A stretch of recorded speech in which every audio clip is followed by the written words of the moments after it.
మహాదేవుడు శివుడు ఈ ప్రపంచాన్ని 8 రూపాల్లో నడిపిస్తున్నాడు. ఆ 8 రూపాలే అష్టమూర్తులు. ఒకప్పుడు ఋషులు, యోగులు, మహానుభావులు ఒక గొప్ప ప్రశ్న అడిగారు. శివుడు ఎక్కడున్నాడు? ఆకాశంలోనా? పర్వతాలపై కైలాసంలోనా? లేక మనం వెళ్ళే దేవాలయంలోనా?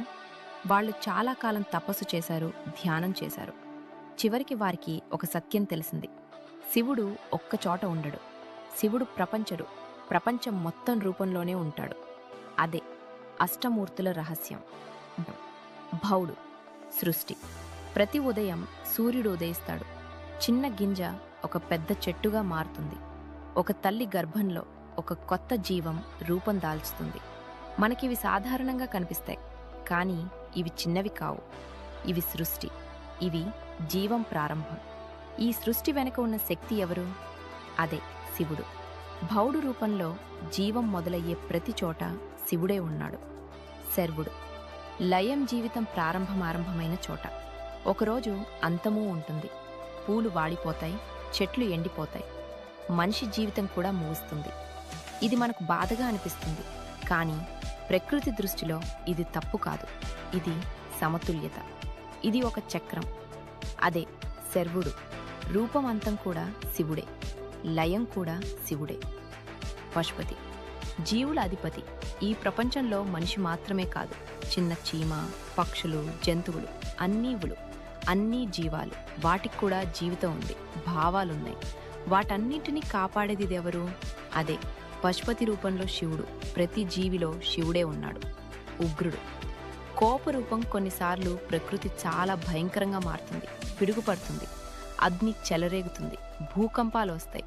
ఇది మనకు భయంగా అనిపిస్తుంది, కానీ ఇది కేవలం నాశనం కాదు, ఇది శక్తి. ఇది అధర్మానికి శిక్ష. అదే ఉగ్రుడు రూపం.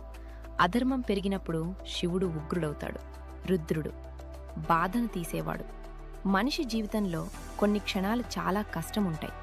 మనసు విరిగిపోతుంది, కన్నీళ్ళాగవు. ఆ సమయంలో మనం ఒంటరిగా అనిపిస్తుంది, కానీ ఒక శక్తి ఉంది. మన బాధను నెమ్మదిగా తీసేస్తుంది, మన హృదయాన్ని శాంతింపజేస్తుంది. అదే రుద్రుడు. శివుడు కేవలం శక్తి కాదు, ఆయన కరుణ కూడా. మన కన్నీళ్లను కూడా శివుడే అర్థం చేసుకుంటారు. భీముడు అపార బలం. పర్వతాలు ఎంత బలంగా ఉంటాయో చూసావా? సముద్రం ఎంత శక్తివంతంగా ఉంటుందో? ఆ బలం, ఆ శక్తి మనకు అర్థం కానంత పెద్దది. అదే భీముడు రూపంలో శివుడివుడు. ఇది కేవలం శరీర బలం కాదు, ఇది విశ్వశక్తి. అన్నిటికంటే గొప్ప శక్తి శివుడే. మహాదేవుడు సర్వాధిపతి. అన్ని దేవతలు, అన్ని శక్తులు, నీ శక్తులు ఎక్కడ కలుస్తాయి? ఒకే చోట. అదే మహాదేవుడు. అన్ని రూపాలు, అన్ని శక్తులు, అన్ని గుణాలు ఆయనలోనే కలిసిపోతాయి. అన్నింటికీ మూలం మహాదేవుడు. ఈశానుడు జ్ఞానం. మనకు సరైన దారి చూపేది. మనలోని ఆలోచన, మనం ఆలోచన మంచి చెడు తెలుసుకోవడం, అదే జ్ఞానం. ఆ జ్ఞానం కూడా ఎక్కడి నుండి వస్తుంది? అదే ఈశానుడు రూపంలో శివుడు. మనలో ఉన్న జ్ఞానం కూడా శివుడే. ఇప్పుడు ఒకసారి ఆలోచించు. నువ్వు ఊపిరి తీసుకుంటున్నావు, నువ్వు బ్రతుకుతున్నావు, నువ్వు అనుభవిస్తున్నావు. ఈ అన్నిటి వెనక ఎవరు? ఒక్కరే, శివుడు. శివుడు ఎక్కడో లేడు, ఈ ప్రపంచం మొత్తం శివుడే. ఓం నమః శివాయ.